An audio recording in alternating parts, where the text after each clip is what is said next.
mais um Diálogos UNB e hoje retomando uma entrevista, um bate-papo com o professor Loriel Rocha. Loriel Rocha, na última conversa que tivemos, o senhor falou sobre os monstros modernos. Vamos continuar esse assunto? Vamos, com certeza. Vamos lá. Bom, os monstros hoje, o século XX é curioso, embora não haja mais a designação científica de monstros, ou seja, um monstro do século XIX em diante, ele é um ente que não é real. Certo. Ele não é verdadeiro no sentido de existir, né? Portanto, ele é uma categoria ficcional. Certo. Que entra dentro do âmbito literário, dentro do âmbito atualmente da ficção científica, das produções artísticas, etc. A palavra monstro, no século XX, designa uma criação literária. E é curioso, porque o século XX é exatamente um século que tem um avanço tecnológico muito grande. No século XIX, nós temos a morte de Deus, com Nietzsche, né? Então, toda a perspectiva da transcendência, já teoricamente, muda, já não existe. Muitos analistas, comentaristas, teóricos consideravam que o século XX seria exatamente o século em que a metafísica e a espiritualidade e a simbólica morreria. Não é?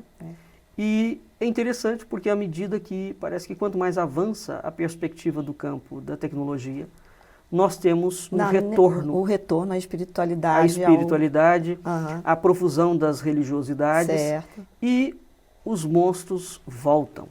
E a moda grega. Eles voltam com toda a pompa, eles voltam com toda a circunstância. E hoje as crianças, por exemplo, têm a oportunidade de, evidentemente, conviver com outro tipo de imaginário. Certo. Né? Mas o imaginário dos monstros é muito presente. Né? Nós temos isso em diferentes filmes. A temática dos monstros ela está presente desde o monstro real, como por exemplo, aquele caso, eu agora não me recordo do nome, do filme em que o indivíduo era um médico e ele era um antropófago, ele comia as pessoas. Sim. Né? O Silêncio dos Inocentes. Isso, exatamente. O Silêncio dos Inocentes. Né? Aquilo é um tipo de monstro. Né? A antropofagia, sobre a perspectiva... Da Semana Moderna? Posso dizer isso? Sim. O Macunaíma? Macunaíma. Né? O Brasil começa a semana de 22, né? Fazendo uma grande apologia às monstruosidades tipicamente brasileiras. Né? E o fato é que a gente tem um desenvolvimento de uma construção literária, teórica, conceitual, muito curiosa. Mas qual é a grande perspectiva hoje do monstro? Porque anteriormente o monstro era um ser híbrido, não é? Ele tinha uma parte humana e ele tinha uma parte sobrenatural. Por exemplo, algumas famílias têm no seu corpo de origem o sobrenome familiar tem exatamente o nome de um deus, como por exemplo Marinho. Marinho na heráldica brasileira, referente, né, vem... porque aquela mulher acasalou-se com um Delfim. Né? Nós temos na literatura brasileira, ou na perspectiva dos mitos amazônicos, os filhos de Boto. Sim. Né? Verdade. No Pará nós temos, por exemplo, o Ataíde. O Ataíde é um monstro que ele tem uma característica muito peculiar. Ele só ataca nos mangues e ele só ataca homens. O Ataíde é uma categoria de monstruosidade ligado com uma forte conotação de sexualidade, aonde ele só ataca homem. E até hoje há relatos de Ataídes atacando dentro dos mangues. Ele não ataca, por conseguinte, no ambiente da floresta amazônica. Só nos mangues. Só nos mangues. Sim. Né, os catadores de caranguejo, etc., que sofrem esse tipo de assédio sexual. Então, é uma coisa curiosa. O curupira, o caipora, claro.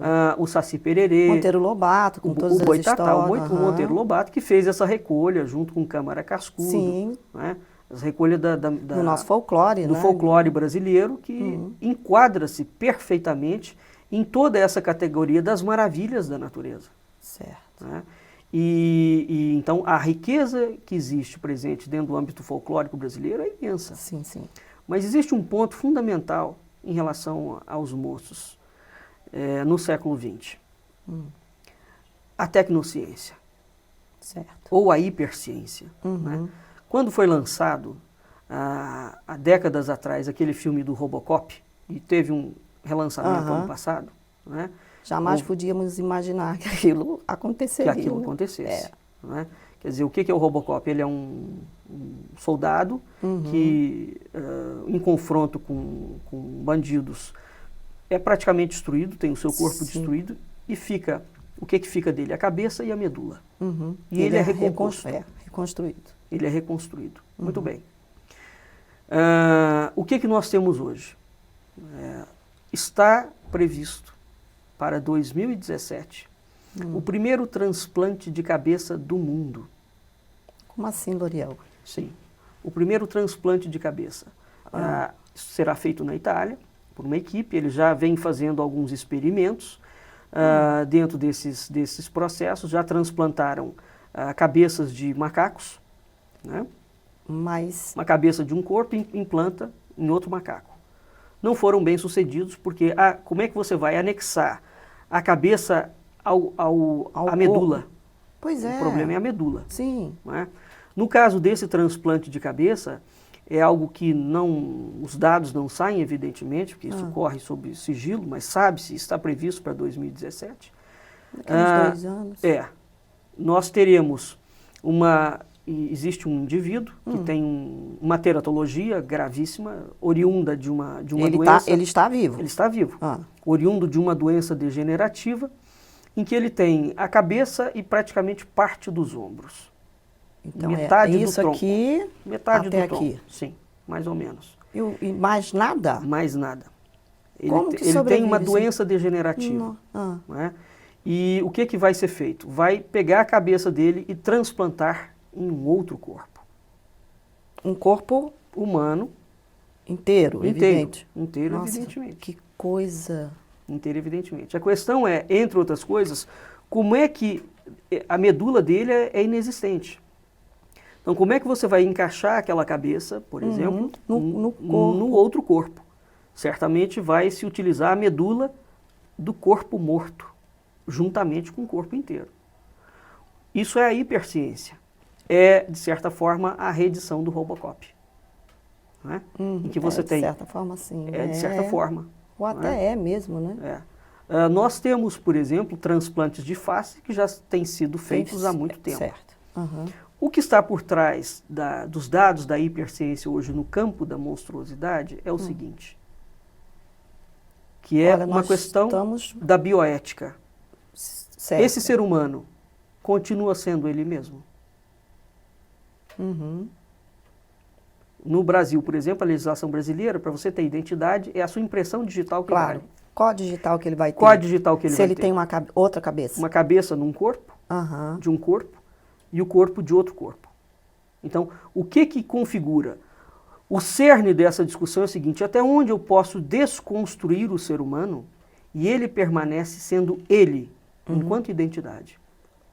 Essa é a grande questão, por exemplo, ligada ao campo da bioética, reitero, cuja legislação passa no Congresso Nacional, tenta debater-se essas questões. E a coisa é uma discussão não se resolve. Infinita. Porque vamos considerar que eu estou com um problema no meu braço, ou não gosto do meu braço. E quer trocar. Quero trocar o braço. Não gosto do meu nariz, vou no banco de nariz, troco o nariz. Não gosto da minha cabeça, vou no banco de cabeça, troco a cabeça. Mas também isso não pode acontecer desse jeito, né? Mas é a hiperciência. É a hiperciência.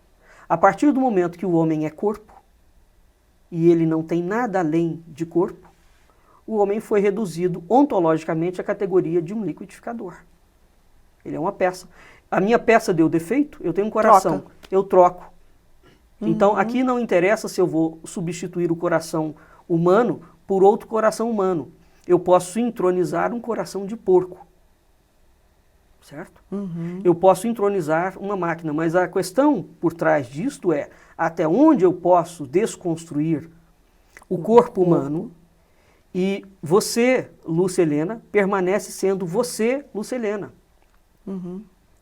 né? É. E essa discussão hoje, Lúcia, é impossível de ser resolvida, sabe por quê? Por quê?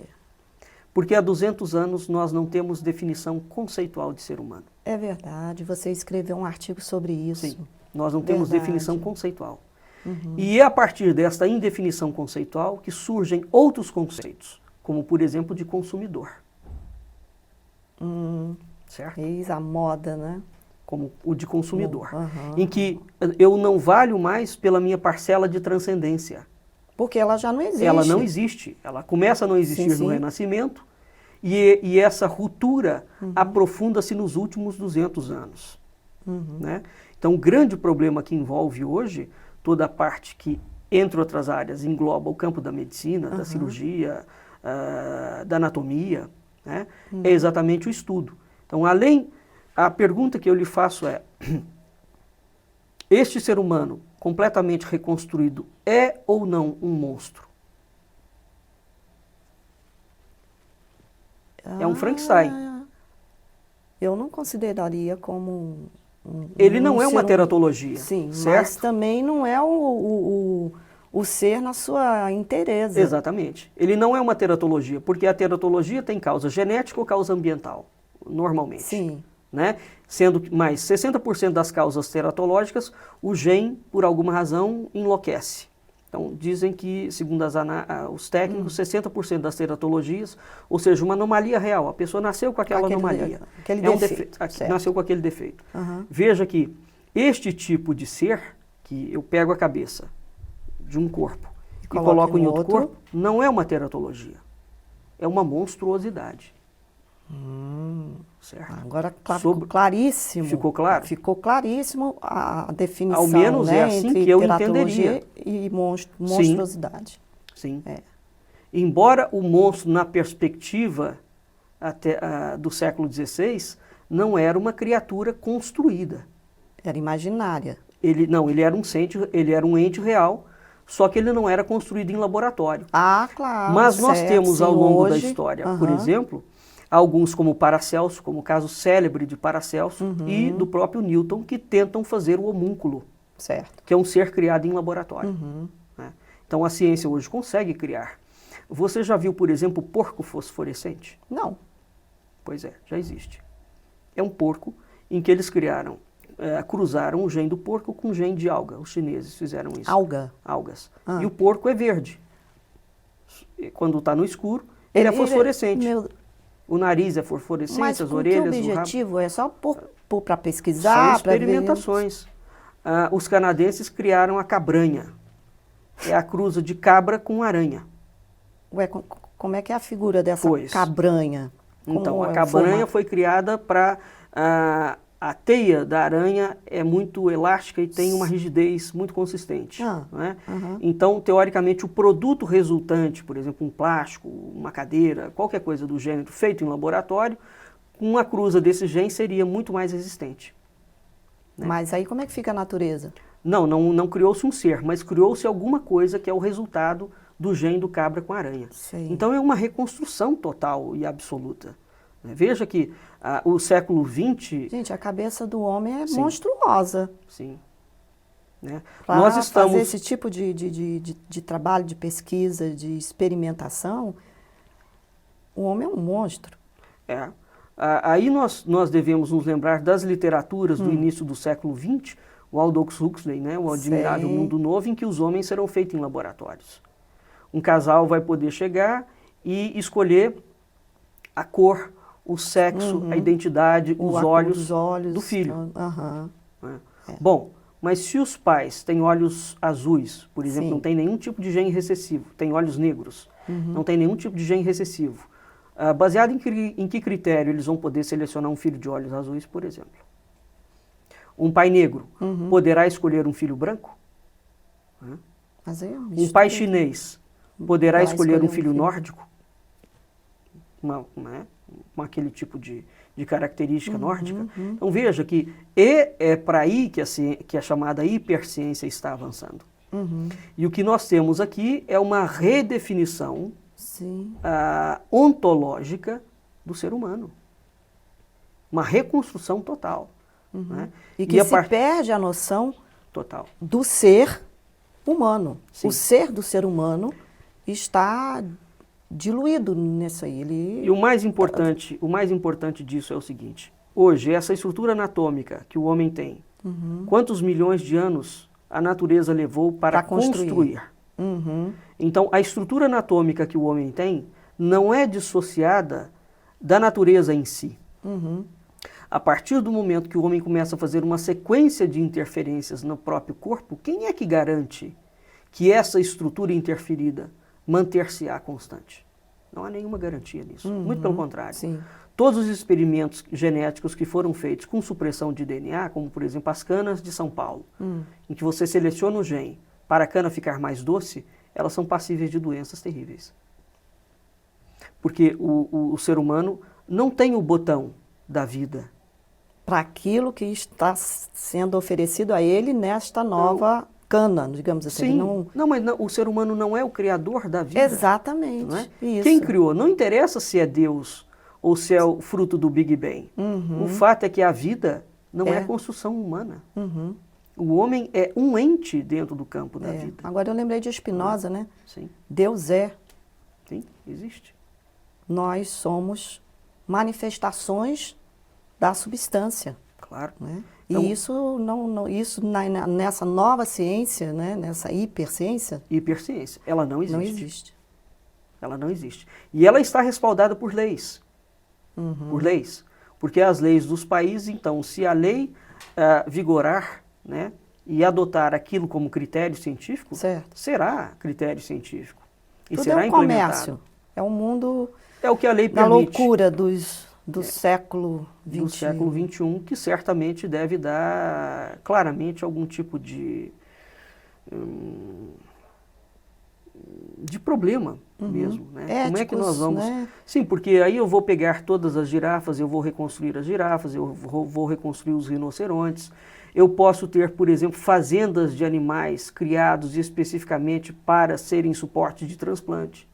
Se a lei permite isso, então eu posso ter fazendas de porcos só para o coração transplantar. Eu posso ter fazendas de vacas para tirar o sangue para dá-lo aos humanos. Sim. Né? Então nós criamos um tipo de bioindústria cuja... Em vez de se procurar as curas das doenças, Sim. se investigar mais a fundo, né? Eu lembro uma vez, depois da morte do Sabin, a esposa comentou, isso tem muitos anos, numa entrevista, ela dizia que o Sabin já havia dito que a cura do câncer já existia e que não vinha à tona por causa dessas questões capitalistas, o comércio, a indústria a farmacêutica e etc. Né? Mas eu estou curiosa por uma coisa que eu fiquei sabendo, né? E aí entra o imaginário, né? Se é realmente possível o acontecimento, as descobertas dos arqueólogos de fêmur, de estar com 5 metros. É isso que eu vi lá nos Estados Unidos e que as pessoas estão duvidando? Não só nos Estados Unidos. Têm sido descobertas ossadas na China, na Austrália, no Oriente Médio, no Extremo Oriente Médio, no Médio Oriente Médio e nos Estados Unidos também, de ossadas de gigantes. Evidentemente que esse é um tema absolutamente polêmico, que não tem consenso sobre ele. Por que não se tem consenso? Não há se as consenso. coisas estão lá evidentes, as ossadas Porque a ciência estão lá. não admite a existência de gigantes. A Bíblia fala deles. Sim. E outros povos falam também. Sim. Né? Mas não é consensual. Isso não entra dentro da... Então, mas a quantidade de ossadas que têm sido descobertas e que são tratadas de forma apócrifa, né? Dentro do campo da ciência são inúmeras. São inúmeras ossadas. Existe um caso, por exemplo, absolutamente emblemático e também profundamente contestado, que foi achado no México, que é a criança das estrelas, o Star Child. O menino das estrelas é o crânio que foi achado, já foi submetido a análises de DNA. Ele tem um DNA humano e um DNA extraterrestre. Isso comprovado. Então Comprovado. a ciência não pode negar. Comprovado. Comprovado. Já há comprovações Sim. disso. Não há aceitação do fato. Sim. Por quê? Aí entram em todos os meandros e as dificuldades que a ciência tem para se ajustar a um outro parâmetro. Um outro não é? paradigma, né? Um outro outro paradigma de que entendimento a da vida- ciência. Da própria proposta da vida, porque você desloca, não é mais Darwin. Uhum. Não é? Certo. Você tem que deslocar a origem da vida para o cosmos. E isso não está acontecendo, Não, eles isso não não acontece. admitem. Não. Né? Mas isso seria uma explicação para as construções das pirâmides, por exemplo. Apenas um gigante poderia erguer, não é? Sim, Aquelas- dentro dessa visão, sim. O que é preciso entender é que a ciência não admite. Né? Embora haja artefatos achados, como nós temos, por exemplo, as pedras de Ica, que remontam ao tempo dos dinossauros. E a gente pode continuar esse assunto numa próxima vez? Você aceita vir de novo ao Podemos. nosso estúdio? Podemos aprofundar. Há muitos. O que é preciso deixar claro é que não estou fazendo afirmações Sim, científicas. você já. Né? Aham. Existem coisas que correm em paralelo e são tidas como apócrifas, mas os dados são reais. E eles são dados extremamente polêmicos. Então vamos falar desses dados numa próxima vez. Eu o convido a retornar ao nosso estúdio. Obrigada, professor Loriel, e encerramos mais o Diálogos UNB.